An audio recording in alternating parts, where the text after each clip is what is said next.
আচ্ছা বাবু, আপনাদের এই গ্রামে এমন কোন বাপকে দেখেছেন? এমন কোন বাপকে দেখেছেন বলুন তো দেখি?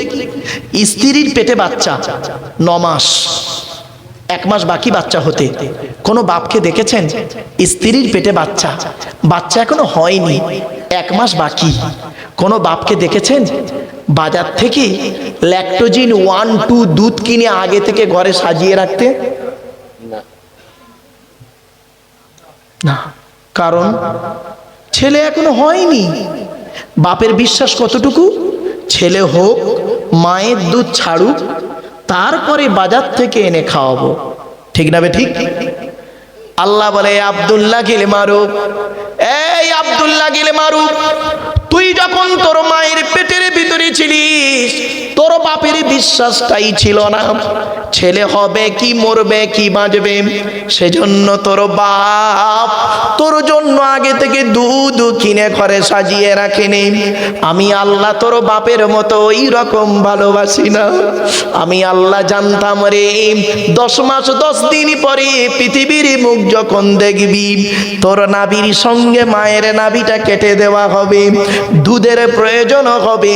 তাই আমি আল্লাহ করেছি কি, তুই যখন তোর মায়ের পেটের ভিতরে ছিলিস, তোর মায়ের শরীরের 80 ফোঁটা রক্তকে ফিল্টার করি, 80 ফোঁটা রক্তকে ফিল্টার করি তুই আসার আগেই তোর জন্য তোর মায়ের স্তনের বোটায় দুধ আমি আল্লাহ আগেই পাঠিয়ে দিয়েছি। বন্ধুরে, মা কি জিনিস, বাপ কি জিনিস, জীবনে কোনোদিন বুড়ো বুড়ি বাম্মাকে কাঁদায়ও না। যাদের বাম্মা পৃথিবীতে বেঁচে আছে, যুবকদের বলে যাচ্ছি, জীবনে কোনোদিন বুড়ো বুড়ি বাম্মাকে কাঁদায়ও না। যাদের বাম্মা অন্ধকার নীরব নগরে চলে গেছে, তাদের জন্য দান খয়রাত করবেন, দোয়া করবেন। যাদের বাড়িতে বাম্মা বেঁচে আছে, বুড়ো বুড়ি, আল্লাহর রহমত তাদের বাড়িতে ঝরে ঝরে পড়বে। আপনারা কি জানেন আল্লাহর নবীদের পরেই স্থান হলো বাপ আর মায়ের? চলুন চলুন, আমি দলিলগুলো দিচ্ছি। কোরআনের কোথায় কোথায় বাম্মার সেবা করতে হবে বলেছে দেখি, টোটাল কোরআন শুনে নিন। আমি বলতে শুরু করি, আপনারা গুনতে শুরু করুন। 1 নম্বর পারার 11 নম্বর পৃষ্ঠার 12 নম্বর লাইন, সূরার নাম সূরা বাকারা, ওয়াবিল ওয়ালিদাইনি ইহসানা, বাম্মার সেবা যত্ন করো। 2 নম্বর পারার 12 নম্বর পৃষ্ঠার 13 নম্বর লাইন, সূরার নাম সূরা বাকারা, ইয়াসআলুনাকা মাযা ইউনফিকুন কুল মা আনফাকতুম মিন খায়রিন ফালিল ওয়ালিদাইনি ওয়াল আকরাবিন।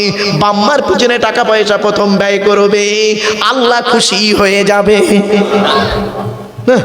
ছেলে চাকরি পেয়েছে, বাপের জায়গা বেচা টাকায় ছেলে MA পাস করলো, মায়ের গহনা বেচা টাকায় ছেলে B.Ed করলো, আর চাকরি পাওয়ার পরে মাইনে পেয়েছে, 3 মাস পরে মাইনে পেয়েছে, বইয়ের নামে ব্যাংকের বই খুলেছে, আর বউ নমিনি করেছে ওর ভাইকে। বুঝতে পারেননি না? বউ নমিনি করেছে কাকে? ওর ভাইকে। তার মানে এমালের কিচ্ছু নেই। ভাববেন বাড়িতে গিয়ে ভাববেন। 5 নম্বর পারা 3 নম্বর পৃষ্ঠা 3 নম্বর লাইন, সূরার নাম সূরা নিসার 36 নম্বর আয়াত, ওয়াবুদুল্লাহা ওয়ালা তুশরিকু বিহি শাইয়্যাম ওয়া বিল ওয়ালিদাইনি ইহসানা, বাম্মার সেবা যত্ন করো। 8 নম্বর পারা 7 নম্বর পৃষ্ঠার 11 নম্বর লাইন, সূরার নাম সূরা আনামের 151 নম্বর আয়াত, লা তুশরিকু বিহি শাইয়্যাম ওয়া বিল ওয়ালিদাইনি ইহসানা, বাম্মার সেবা যত্ন করো। 15 নম্বর পারা 3 নম্বর পৃষ্ঠার 7 নম্বর লাইন, সূরার নাম সূরা বানি ইসরাঈল, ওয়া ক্বাদা রাব্বুকা আল্লা তা'বুদু ইল্লা ইয়্যাহু ওয়া বিল ওয়ালিদাইনি ইহসানা, বাম্মার সেবা যত্ন করো। 20 নম্বর পারা 16 নম্বর পৃষ্ঠার একেবারে 3-4 নম্বর লাইন, সূরার নাম সূরা আনকাবুত, ওয়া ওয়াসাইনাল ইনসানা বিওয়ালিদাইহি হুসনা, বাম্মার সেবা যত্ন করো। 21 নম্বর পারার 11 নম্বর পৃষ্ঠা 6-7 নম্বর লাইন, সূরার নাম সূরা লোকমান, ওয়া ওয়াসাইনাল ইনসানা বিওয়ালিদাইহি হামালাতহু উম্মুহু ওয়াহনান আলা ওয়াহনিন, বাম্মার সেবা যত্ন করো। 26 নম্বর পারার 2 নম্বর পৃষ্ঠার 12 নম্বর লাইন, সূরার নাম সূরা আহকাফের 15 নম্বর আয়াত, ওয়া ওয়াসাইনাল ইনসানা বিওয়ালিদাইহি ইহসানা হামালাতহু উম্মুহু কুরহা ওয়া ওয়াদাতহু কুরহা। তোরা তোদের বাপ আর মায়ের সেবা যত্ন কর। তোদের মা তোদের বড় কষ্ট কষ্ট করে গর্ভে ধারণ করেছে, দুনিয়ার মুখটা বড় কষ্ট করে দেখিয়েছে। সন্তান তুমি যত বড় উকিল, ব্যারিস্টার, মাস্টার, ডাক্তার, মোল্লা, মনি সাহেব হও না কেন, ইন্নাল জান্নাতা তাহতা আকদামিল উম্মাহাত, হে ছেলে মেয়েরা, তোদের জান্নাত হলো তোদের বাপ আর মায়ের পায়ের তলায়। জান বাপের সেবা করবেন, মার সেবা করবেন। বাম্মার ভাত দেয় না, ও আমার ওয়াজ শুনবে। বাপের ভাত দেয় না, মার ভাত দেয় না, ও আমার ওয়াজ শুনবে। আগে ভালো ছেলে হন, পরে ভালো জামাই হবেন। আমরা ভালো জামাই হতে পেরেছি, ভালো ছেলে হতে পারিনি। ঠিক না ঠিক? আমার শ্বশুর আমাকে বলে আমার জামাই খুব ভালো, আমার শাশুড়ি আমাকে বলে আমার জামাই খুব ভালো, আর আমার বুড়ো বাপটা আমাকে বলে ছেলে জন্ম দিয়ে পাপ করেছি। বুড়ি পেটে ধরা মাটা বলে কেন পেটে ধরেছিলাম, কি পাপ করেছি, কেন কেন? যে মা যে বাপ ছোটবেলায় আপনাকে আমাকে কোলে তুলে নিয়ে আব্বা আব্বা বলে চুমা দিয়েছিল, কি এমন কাজ করলেন আজকে, কার দ্বারাই করলেন? সেই বুড়ো বাম্মা আর আপনাকে আব্বা বলে ডাকে না?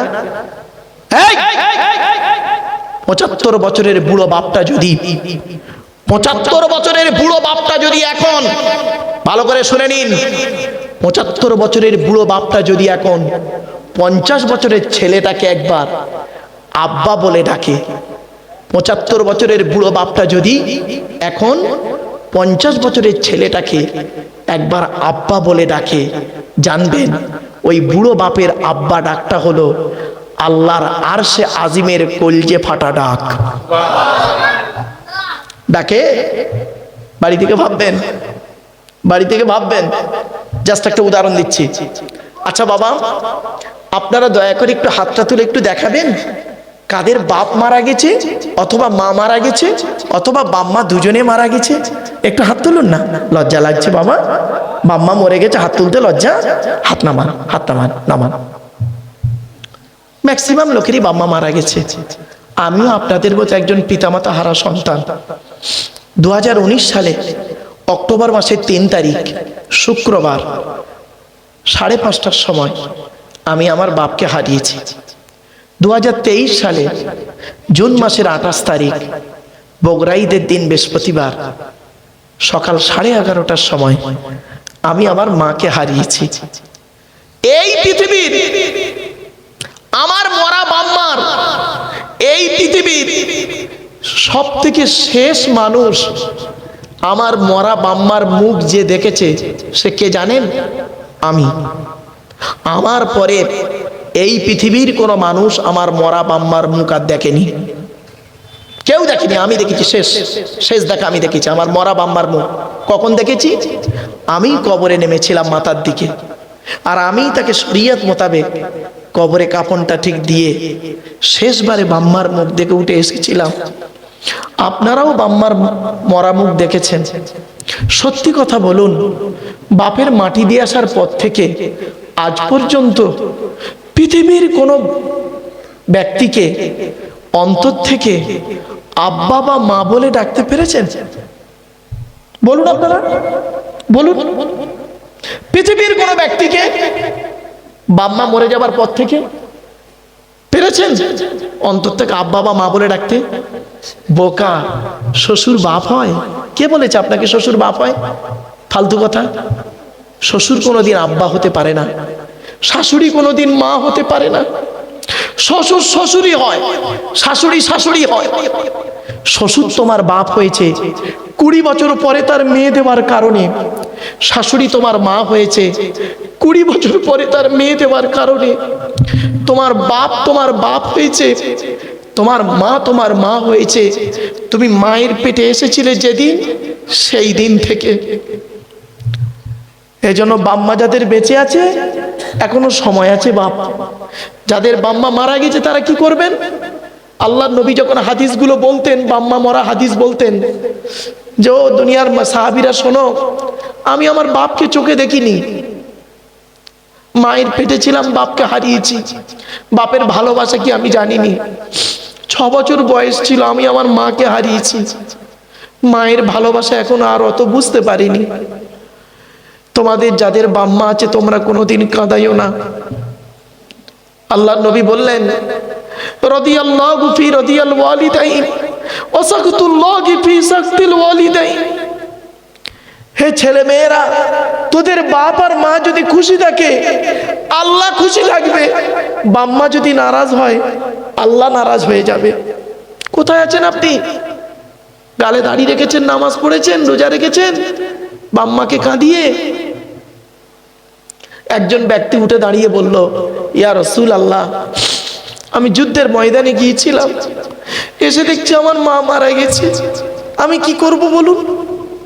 আল্লাহ নবী বললেন, শোনো, তুমি দুটো কাজ করো, দুটো কাজ করবে তোমার মার জন্য। কি? এক নাম্বার, তুমি তোমার মায়ের জন্য রুহে মাগফিরাতের দোয়া চাইবে, আল্লাহ যেন তোমার মাকে ক্ষমা করে দেয়। আর দু নাম্বার করবে কি? তোমার মায়ের জন্য দান খয়রাত করবে। দান খয়রাত করবে, তোমার মা কবরে শুয়ে শুয়ে সওয়াব পাবে। আর একজন ব্যক্তি উঠে দাঁড়িয়ে ঝরঝর করে কাঁদছে। রাসূলুল্লাহ বললেন, তুমি কাঁদছো কেন, কি হয়েছে? বলছি, ইয়া রাসূলুল্লাহ, আমার বাপও নেই, মাও নেই, বাম্মা কি জিনিস জানি না। যতদিন বাম্মা বেঁচে ছিল আমার দিকে কেউ আঙুল তুলে তাকাতে পারতো না, আর যেদিন বাম্মা মরে গেল লোকে আমাকে গালি গালাজ করে, অনেক সময় মেরেও দেয়।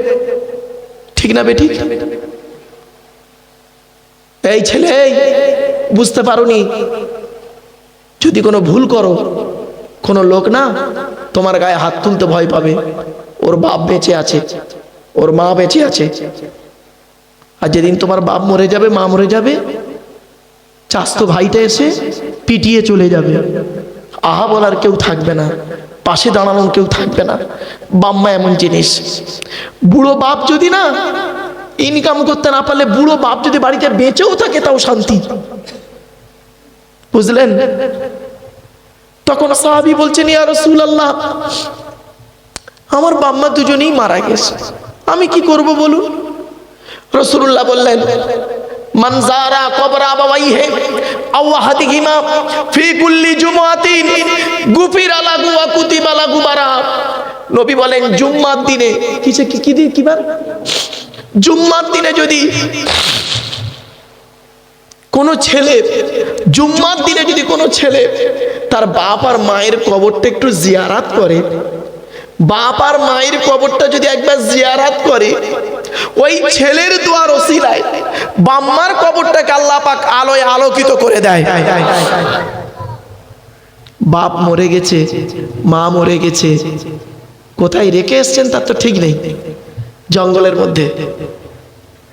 শুক্রবার একবারও যান না বাম্মার কবর জিয়ারাত করতে, বাম্মার নামে দান খয়রাত করেন না। আপনাকে সন্তান বলতে ঘৃণা লাগে, মনে রাখবেন, আপনি আপনার বাম্মার কবর জিয়ারাত যদি না করেন, বাম্মার নামে যদি দান খয়রাত না করেন, মনে রাখবেন, ঘুঁটে পড়ে গোবর হাসে, ঘুঁটে বলে তোরও একদিন আছে। আল্লাহ ছাড় দেয়, ছেড়ে দেয় না। কি বললাম? আল্লাহ ছাড় দেয়, ছেড়ে দেয় না। তোমারও বাম্মা, তুমিও মরে গেলে তোমার ছেলে তোমার কবরের ধারে যাবে না, এটা মনেই রেখো। বাস্তবটাই বললাম।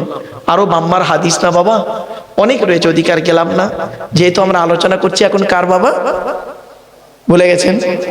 আল্লাহর আলোচনা করছি। চলো, এরপরে আল্লাহ বলছেন, তো দেহের মধ্যে আমি চারটে জিনিস দিয়েছি গুরুত্বপূর্ণ। কটা কটা কটা? আমাদের অসুবিধা হচ্ছে আপনাদের? শেষ করে দেবো নাকি বাবা এক্ষুনি? হ্যাঁ, অসুবিধা হচ্ছে মনে হচ্ছে না? একবার দরুদ শরীফ, আল্লাহুম্মা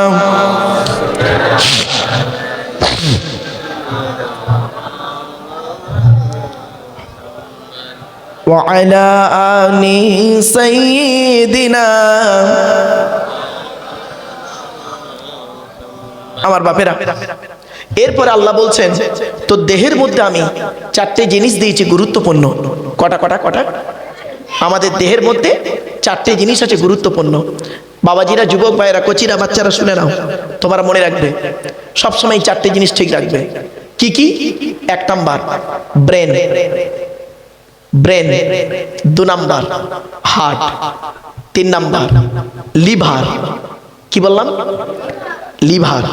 চার নাম্বার কিডনি, মারাত্মক বললাম। বাবা, আমি কলকাতার Chittaranjan hospital, Kolkata medical college, Kolkata SSKM PG, আপনার নীলরতন, RG কর, বেশ কিছু ডাক্তারদের সঙ্গে আমার বেশ কিছু আলোচনা হয়। তো মানব দেহের মধ্যে 4টে জিনিস হলো গুরুত্বপূর্ণ। 4টের একটা খারাপ হোক আপনি মারা যাবেন 100%। আল্লাহ বলছেন 1 নম্বর তোর ব্রেন দিয়েছি, ভালো চিন্তা কর, খারাপ চিন্তা করিস না, ভালো ভালো চিন্তা কর, আমি তোর মেধা শক্তি বাড়িয়ে দেবো। যারা ভালো ভালো চিন্তা করবে আল্লাহ মেধা শক্তি বাড়িয়ে দেবে। আপনি ঘরে বসে এই চিন্তা করতে পারেন না? আচ্ছা, ভাতের রং সাদা না কালো? ভাতের রং সাদা। পায়খানার রং হলুদ না কালো? বলুন বলুন। একবারও তো ভাবলেন না এখানে বসে সাদা ভাত খেলাম আর হলুদ মাল বেরোলো কেন? কোনোদিন ভাবেননি। আপনি একবার ভাবলেন না? আল্লাহ বলছে তুই একবার ভাবলি না তোর সিস্টেমটা কি? তুই গাল দিয়ে খাবি। 22 ফিট লম্বা নারী। কত ফিট? 22 ফিট লম্বা নারীর ভিতর দিয়ে পচিয়ে পচিয়ে পচিয়ে পচিয়ে ইউরিনটাকে সামনের দিক দিয়ে বের করিস, মানে পেচাবটা সামনের দিক থেকে, স্টুল পায়খানাটা পেছন দিক দিয়ে বের করিস, আর ভিটামিনটা শিরা উপশিরার মধ্যে দিয়ে তোর শরীরটা ভালো থাকে। তুই একবার ভাবলি না তোর সিস্টেমটা হলো গাল দিয়ে খাবি, পেছন দিয়ে বের করবি, এটাই তো সিস্টেম। আর এই পৃথিবীতে একটা প্রাণী তৈরি করেছি, গাল দিয়ে খায়, গাল দিয়ে বের করে দেয়। ভাবেননি না? বাদুড়। আল্লাহ বলছে তুই একবার ভাবলি না? একবার তুই ভাবলি না?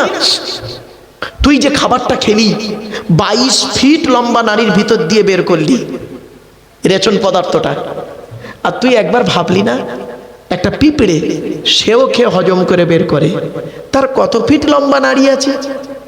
একটা কেঁচো তার কত ফিট লম্বা নাড়ি আছে? একবারও ভাবলি না? আল্লাহ বলছে তুই একবার ভাবলি না 1 টাকার কয়েনের ডাইস থেকে 2 টাকার কয়েন বের করার ক্ষমতা তোর নেই, তোর বাবারও নেই। আর আমি আল্লাহ কত বড় বৈজ্ঞানিক, একবার চিন্তা করে দেখ, তোর একটা মা একটা বাপ থেকে তোরা 5টা ভাই বোন হলি, 5টা 5 রকম দেখতে। কার গায়ের রং কালো, কার গায়ের রং ফর্সা, কেউ লম্বা, কেউ বেঁটে, কেউ নারী, কেউ পুরুষ। এমনকি কারো চোখের রেটিনার সঙ্গে কারোর চোখের রেটিনার মিল নেই। এমনকি কারোর বুড়া আঙুলের ছাপের সঙ্গে কারোর বুড়া আঙুলের ছাপের কোনো মিল নেই। একবার ভাবলি না? আল্লাহ বলছে তুই একবার কেন ভাবলি না? উত্তর 24 পরগনা এটা, হ্যাঁ, উত্তর 24 পরগনার মানুষ, তুই একবার কেন ভাবলি না?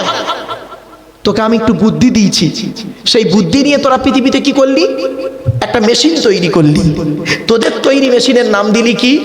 ফ্রিজ। ফ্রিজ ফ্রিজ বোঝেন তো? আল্লাহ বলছে তোদের তৈরি ফ্রিজের গুণাগুণ কি বল? তোদের তৈরি ফ্রিজের গুণাগুণ হলো গরমকে ঠান্ডা করিস, ঠান্ডাকে 0 ডিগ্রি নিচে নামিয়ে বরফ জমিয়ে দিস। তোদের তৈরি ফ্রিজের গুণাগুণ কি? খেলে, ফ্রিজের খাবার খেলে থাইরয়েড বেড়ে যাওয়ার সম্ভাবনা বেশি। তোদের তৈরি ফ্রিজটা কারেন্ট ছাড়া চলে না। তোদের তৈরি ফ্রিজটা মাটির উপরে বসানো থাকে। আর আমি আল্লাহ পৃথিবীতে একটা ফ্রিজ তৈরি করেছি। আমার তৈরি ফ্রিজটা মাটির তলায় বসিয়ে রেখেছি। আমার তৈরি ফ্রিজের নাম কি জানিস? শীতকাল আর গ্রীষ্মকাল।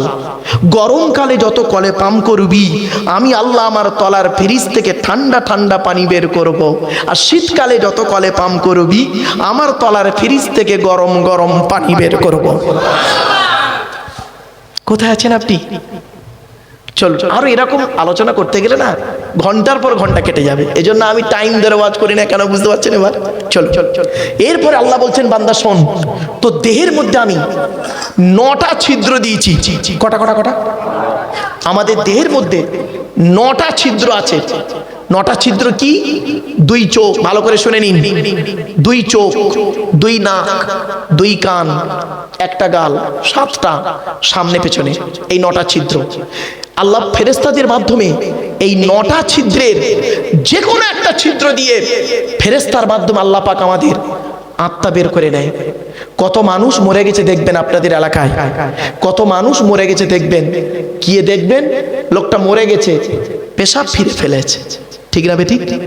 বুঝে নেবেন ওর আত্মাটা আল্লাহ পাক ফেরেশতার মাধ্যমে ওই পেশাবের রাস্তা দিয়ে বের করেছে।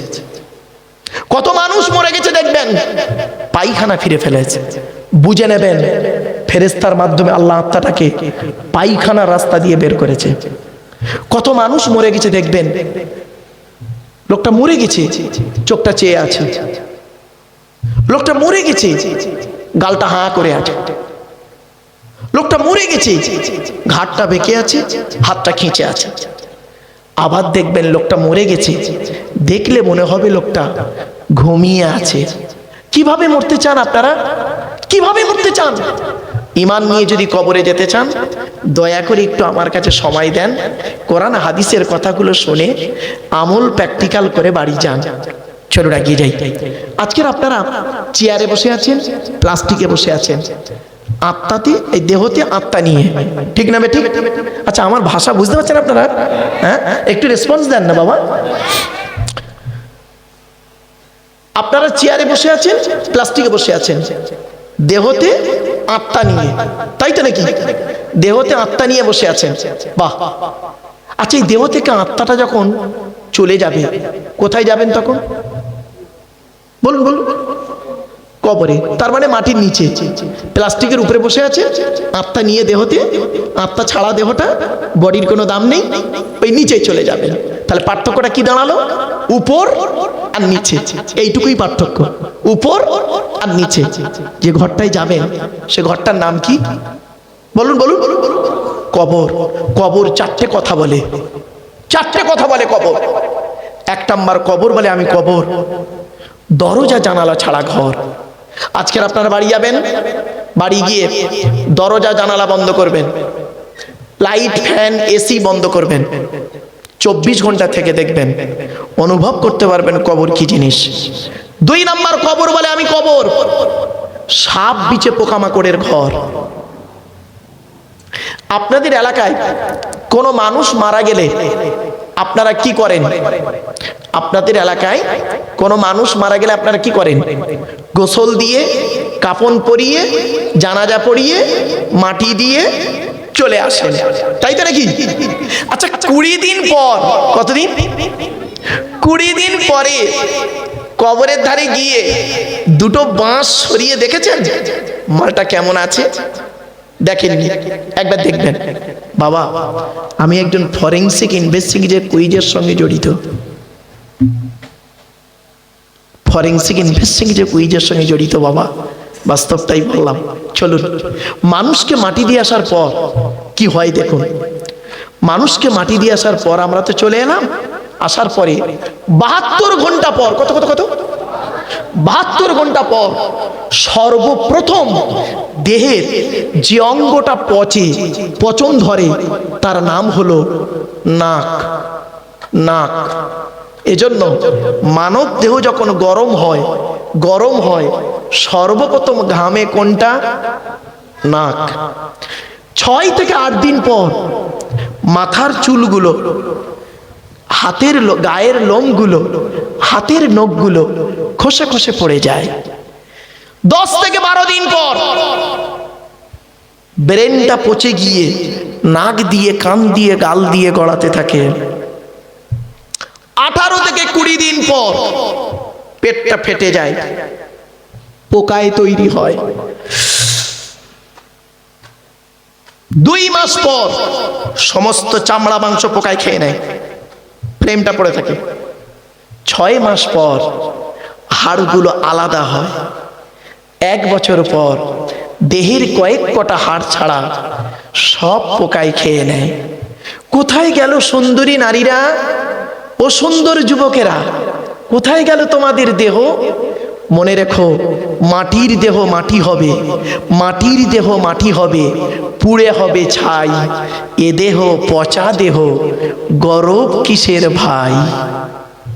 বাড়ি থেকে ভাববেন, এ জীবন শুরু হয়েছে আমাদের 150 টাকায়, এ জীবন শেষ হবে 1500 টাকায়।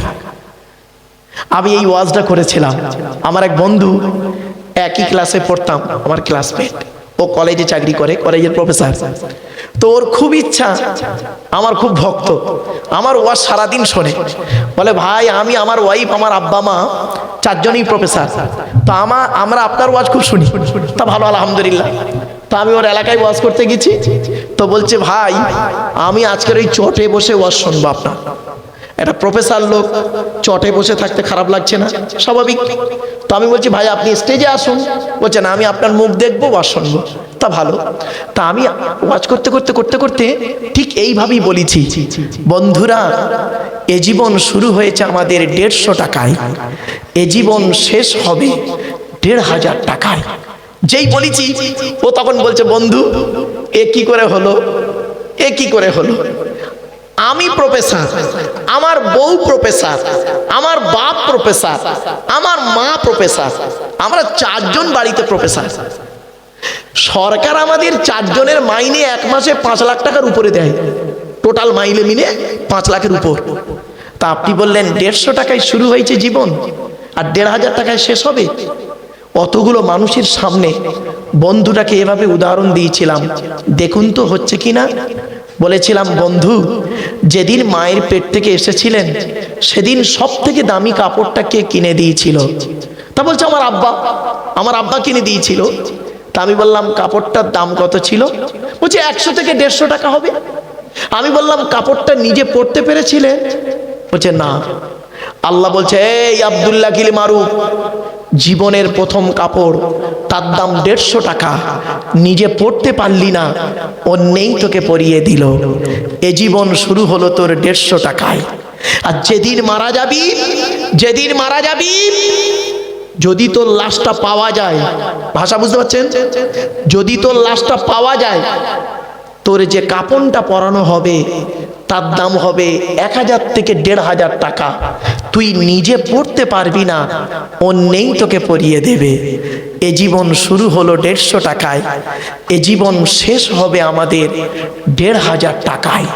আর বাকি যা চোখ কান নাক হাত পা মুখ ব্রেন বিবেক বুদ্ধি দিয়ে গাড়ি বাড়ি জায়গা জমি বিল্ডিং বালাখানা করেছেন, ওই গীতার সারাংশ হয়ে গেছে সব।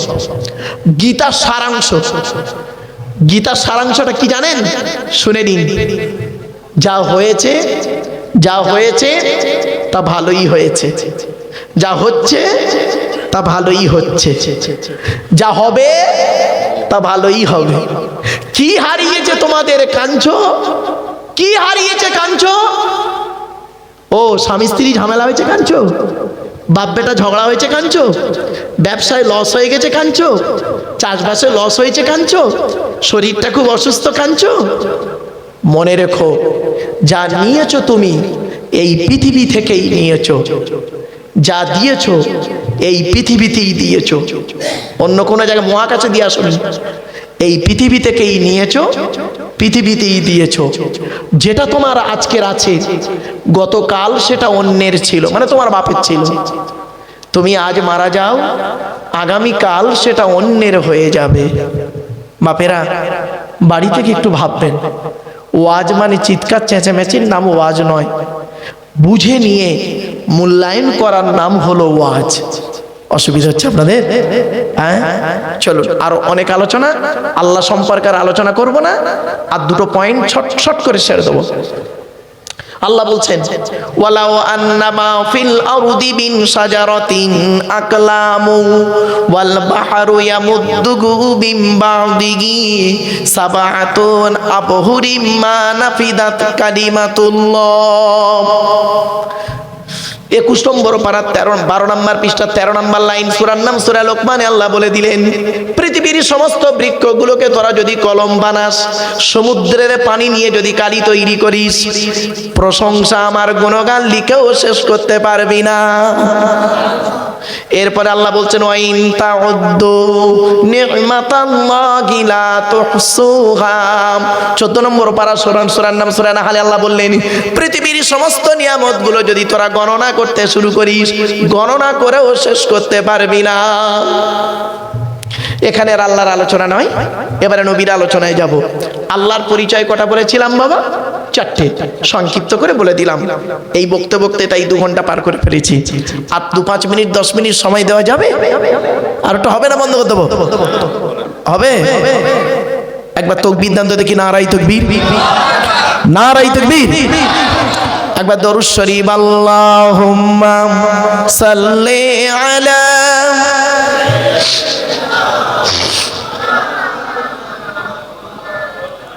ওয়া আলা আলি সাইয়্যিদিনা। হবে? বন্ধ করতে হবে নাকি?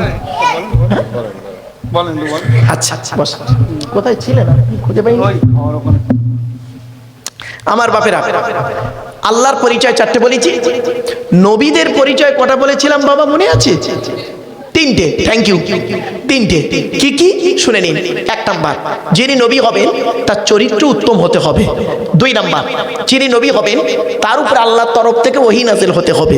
3 নাম্বার, যিনি নবী হবেন তার দ্বারাই অলৌকিক ঘটনা ঘটতে হবে, যাকে বলে মুজিজা। পৃথিবীতে যত নবী এসেছেন প্রত্যেক নবীর মাধ্যমে আল্লাহ পাক 1 থেকে 50টার ভিতরে মুজিজা দিয়েছেন। আমার নবী বিশ্ব নবী কুল কায়নাতে রাসূল রাহমাতুল লিল আলামিন মুহাম্মদ সাল্লাল্লাহু আলাইহি সাল্লামের মাধ্যমে আল্লাহ পাক পৃথিবীতে 1000-এরও বেশি মুজিজা দিয়েছেন। জোরে বলুন সুবহানাল্লাহ। আমার বাপেরা, চলো এবার আসছি আমাদের নবীর পরিচয়টা একটু দিয়ে দিই, তবে সুবহানাল্লাহটা একটু জোরে বলতে হবে, পারবেন তো ইনশাআল্লাহ? চলো। আচ্ছা, আমাদের নবীর নাম কি?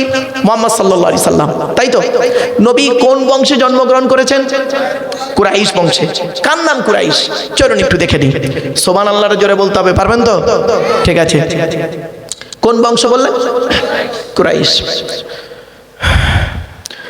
মুহাম্মাদের বাপের নাম আব্দুল্লাহ, আব্দুল্লাহর বাপের নাম আব্দুল মুত্তালিব, আব্দুল মুত্তালিবের বাপের নাম আব্দে মান্নাফ, আব্দে মান্নাফের বাপের নাম হাশেম, হাশেমের বাপের নাম কুসাই, কুসাইয়ের বাপের নাম কিলাব, কিলাবের বাপের নাম মুররা, মুরার বাপের নাম লুবাই, লুবাইয়ের বাপের নাম কাব, কাবের বাপের নাম গালিব, গালিবের বাপের নাম ফিগির, ফিগির থেকে কুরাইশি বংশ এসেছে। নবীর বাপের নাম আব্দুল্লাহ, মায়ের নাম আমিনা, দাদার নাম আব্দুল মুত্তালিব, দাদির নামটা কি? নেতিলা বিনতে খব্বাব ব্রাকেটে ফতেমা, কেউ বলেছেন সামিরা। নবীর নানার নাম হলো আব্দুল ওয়াহাব জুহরি, নবীর নানির নাম হলো বারিরা বা বাররা, নবীর দুধবার নাম হলো হালিমা, নবীর দুধ বাপের নাম হলো হারেস, নবীর দুধ ভাইয়ের নাম আব্দুল্লাহ, নবীর বাপের নাম আব্দুল্লাহ, নবীর দুধ ভাইয়ের নাম আব্দুল্লাহ, দুটো যেন এক করে ফেলবেন না। নবীর জন্ম 570 খ্রিস্টাব্দে। ইংরেজি কি মাস ছিল? 29শে আগস্ট। আরবি মাস ছিল রবিউল আউয়াল মাস। 12 তারিখ মতান্তরী 9 তারিখ সোমবার শবে সাদেকের সময় আরবের মক্কা নগরে কুরাইশ বংশে নবীর জন্ম। নবীর বাপেরা হলো 10 ভাই, নবীর মায়েরা হলো 19 বোন। নবীর 9টা চাচা, নবীর 9টা চাচা, 18টা খালা, 6টা ফুপু, 7টা ছেলে মেয়ে। আপনি তো নবীর কিছুই জানেন না বাবা। আমার বাপেরা একটু জানতে হবে, চলো বাকি যাই। নবীর 9টা চাচার নাম কি? বড় চাচার নাম হারেস, কি বললাম? হারেস, জুবায়ের, মুকাইয়িম, ফাইদাক, জাইদাক, আবুল আহাব, হামজা, আব্বাস, আবু তালিব। নবীর বাপ হলো আব্দুল্লাহ। কই আবু জাহালের নাম তো এখানে নেই। আমরা যে বলি আবু জাহাল নবীর চাচা। আচ্ছা, আব্দুল মুত্তালিবের কোন নম্বর ছেলে আবু জাহাল? না, আবু জাহাল নবীর নিজের চাচা নয়। এই জন্য আপনাদের জানিয়ে দিই বাবা, অনেক সময় আমরা জানি না, অজান্তে বলে ফেলি বাবা। চলো এবার আসছি, নবীর 7টা ছেলে মেয়ে, 3টে পুত্র সন্তান, 4টে কন্যা সন্তান। 3টে পুত্র সন্তানের নাম কি? বড় ছেলেটার নাম হলো কাসিম, তারপরের ছেলেটার নাম হলো তাগের বা তৈয়েব, ছোট ছেলেটার নাম হলো ইব্রাহিম, যেটা মারিয়া কিপ্তিয়ার গর্ভে এসেছিলেন। 4টে কন্যা সন্তানের নাম কি? বড় মেয়েটার নাম হলো জাইনাব, রুকাইয়া, উম্মে কুলসুম, ছোট মেয়েটার নাম হলো ফাতেমা, যার সঙ্গে নবীজি হযরত আলী রাদিয়াল্লাহু তাআলা আনহুর বিবাহ দিয়েছিলেন। আচ্ছা, হযরত আলী রাদিয়াল্লাহু তাআলা আনহুকে জামাই করতে গেলেন কেন নবীজি? হযরত আলীর মধ্যে আল্লাহ অনেক গুণ দান করেছিলেন, সেখান থেকে দুটো গুণ আপনাদেরকে বলছি। আর এখান থেকে শিক্ষা নিয়ে নিন, কোন ছেলেকে জামাই করবেন। যাই তাই ছেলেকে জামাই করতে যাবেন না। খালি একলা বাপের একটা ছেলে দেখে ছুটবেন না, সব একলা বাপের একটা ছেলে সমান নয়। রাগ করবেন না।